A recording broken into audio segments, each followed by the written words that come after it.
So this is the hunt for Khun Sa, Yeah. drug lord of the Golden Triangle. So I can't remember the year. Let's say it was 15 years ago. So I had a friend that was a Green Beret. I went to high school with him. And so he had this Christmas party. Every year he'd have a Christmas party. And he had a couple friends that were FBI agents. And so they were low on the totem pole. They'd be like doing surveillance stuff. So they'd come into this party dressed like hell, bedraggled, not sleeping for nights. And you look, we'd make fun of them. We'd make fun of them. And it's like, what? Look at you, man. Like, what are you doing? Don't you want to comb your hair or something? Do you want to take a shower or something? So anyway, we'd sort of make fun of them. And then this guy's name was Nick Caruso. So he goes, and he wasn't my friend. He was my friend's friend. He goes, I got a good story for you. So, everybody has a good story, and not many of them are really very good. But so I was working on another book at the time. I don't remember what it was, but I was deep into it. So he tells me there's this drug bust that we're doing. Delta Force is involved. The CIA is involved. This is the biggest heroin dealer in the world. He supplies 70% of the heroin, and he's in Burma. He's a warlord in Burma. And we're setting up this huge sting to take down him and his army of 30,000 troops.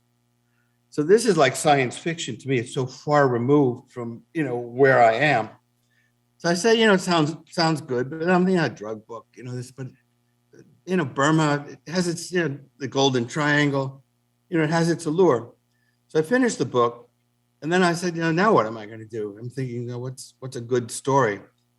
One night in the middle of a dream, I said, Khun Sa, what does that mean? It means Prince Prosperous in Burmese.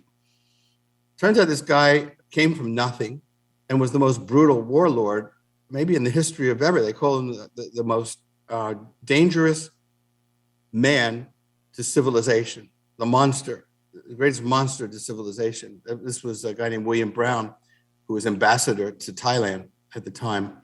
He had this army of 30,000 armed to the teeth, which was bigger than the Burmese army. And he lived in the jungles, the Shan State jungles. So I got back to this guy. I said, I want to go to Burma. And so he goes, all right, I'll go with you. And then we got our other friend, the former Green Beret. So I said, the three of us, we'll go to Thailand. We'll have a good time. I'll research my book, maybe get me some interviews with some of the guys that were involved. And, the special agent in charge of we had no relations with Burma. So the country didn't. So I go there, and the DEA guy, his wife won't let him go. The other guy, his wife won't let him go. So I said, screw it. I got these tickets paid for. I'm going. So I went by myself. So I went to Thailand, and I hooked up, but he did hook me up with people in Chiang Mai, Chiang Rai. And I got tremendous information. And about this huge thing. It was called Operation Tiger Trap. And the reason it was called Tiger Trap is because Khun Sa believed that what's the word I'm looking for? That a tiger penis, when it was fossilized and ground down into a liquid, was a great aphrodisiac. So that's why they called it Operation Tiger Trap, And so it had all kinds of phases. They had the CIA was putting Beechcraft 30,000 feet up to intercept his messages. He had commanders in chief. He had a huge organization.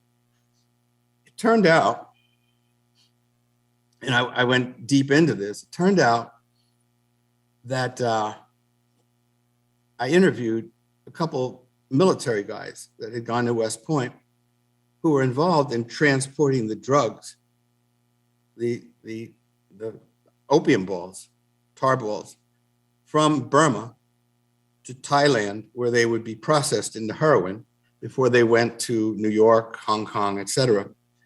And that it was a military operation.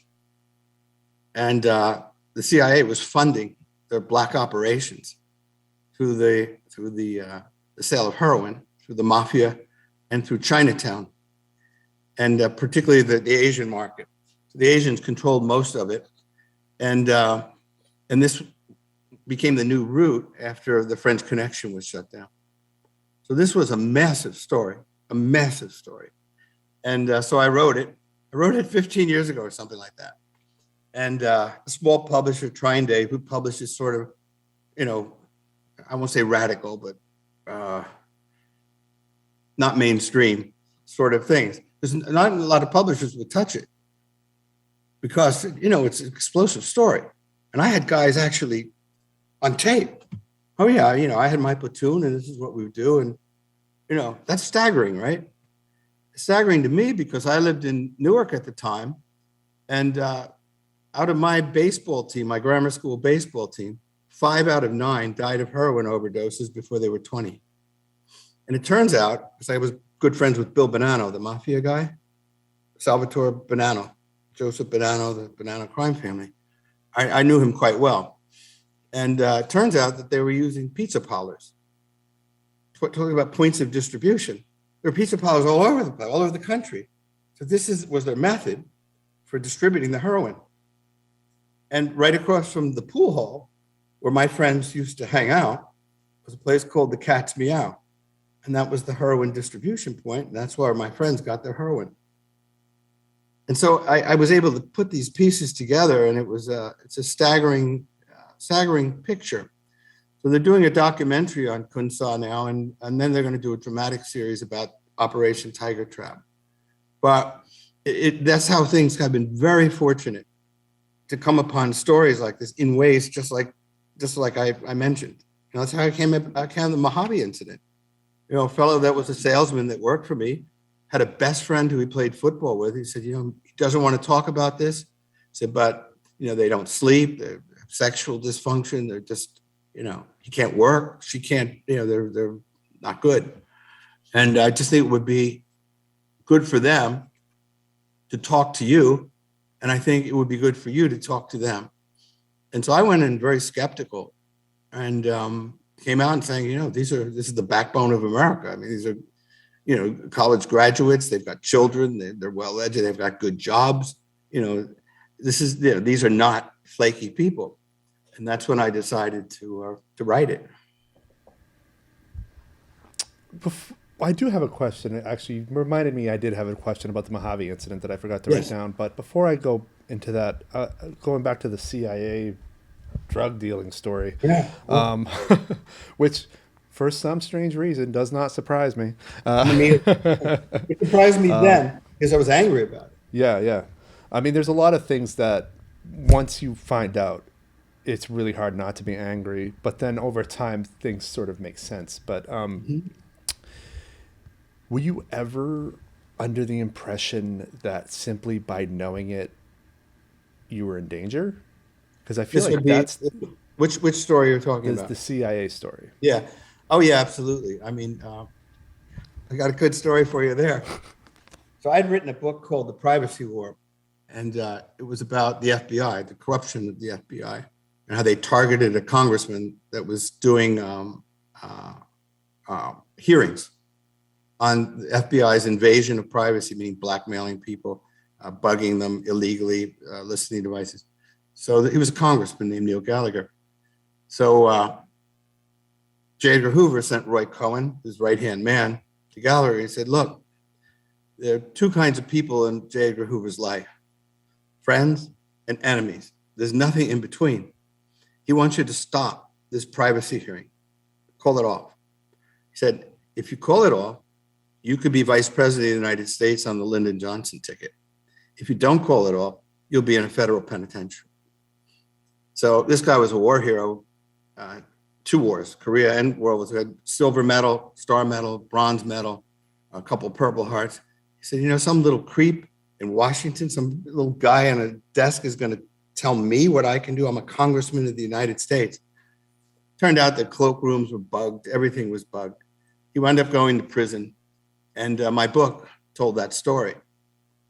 And so I was doing the Khun Sa story right after this other very controversial book had come out.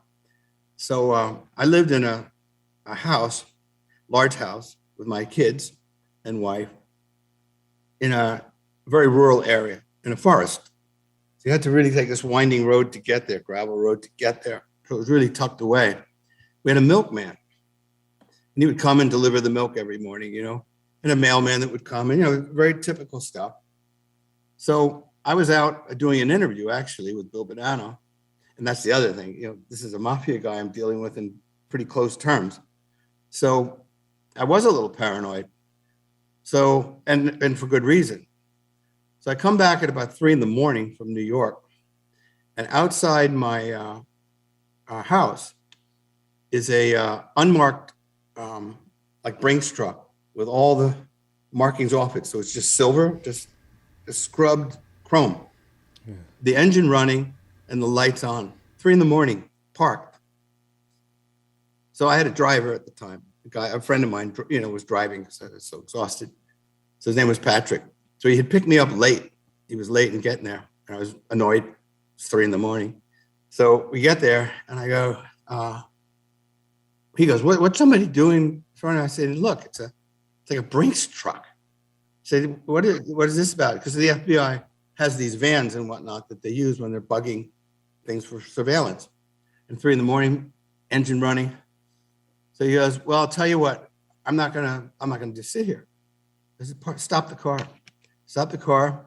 I go up to the vehicle. It turns around and it leaves.